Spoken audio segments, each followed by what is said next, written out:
Hi, this is Alan Mandel at HTDT Gold USA, talking to you once again from our Wall Street office.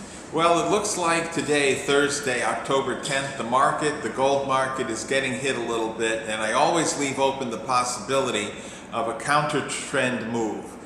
The up move should accelerate at some point, but right now it looks like we might be testing the low of several months ago at 1179.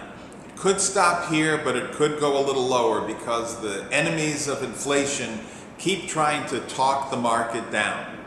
You know, there are external events that are influencing the gold market now, particularly raising the debt ceiling in the United States. There are unintended consequences of every event. It's gotten so close to the debt ceiling, which is October 17th, that the two sides, the Democrats and the Republicans, are finally sitting down to do something about it, maybe extend the deadline for 2, 3, 4, 5, 6 weeks. It's just pushing off into the future something that's going to be reckoned with eventually. Today, the Chinese said that they're very worried about the value of their Treasury securities holdings.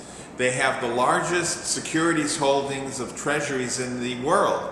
$1.3 trillion in U.S. Treasury bonds and $1.7 trillion in T-bills. They said they're giving the treasuries a haircut. That means they're valuing them less than market value as collateral on the Shanghai Stock Exchange. This should be very concerning to U.S. financial people because it's for the first time taking a haircut, taking a markdown on Treasury securities, which are 100% backed by the full faith and credit of the United States government. That being said, there are two other issues that are facing the gold market and the financial markets going forward in the due course of time, the near future.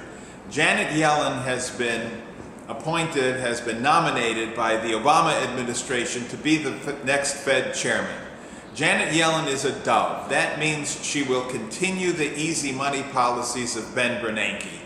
Ben Bernanke, who will be in office for the next FOMC meeting, which is October 29th, will probably preside over the no-taper policy once again. And when Janet Yellen takes over, she too will probably continue the no-taper policy. Now, as the debt ceiling falls into the background, just like Syria has fallen to the background, Iran is no longer considered a front-page news item, and when the debt ceiling falls to the background, the real integrity of the market, or the lack of integrity, will accelerate and show itself again. Inflation will start to show a rise, probably in January, and then the Fed will have to decide whether to continue stimulating a slow economy with inflation or to start raising interest rates to address inflation.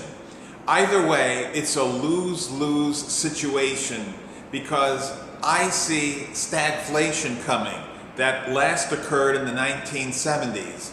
Rising inflation, rising interest rates, and slow growth. I don't see any way to avoid that.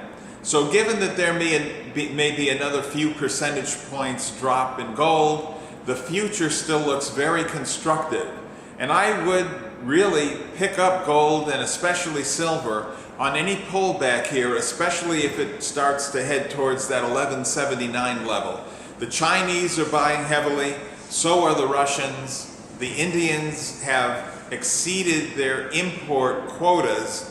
The current account deficit actually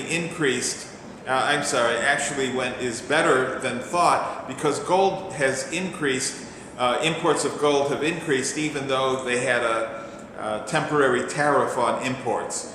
So going forward, buy on weakness. Thank you. This is Alan Mandel, HTDT Gold in New York.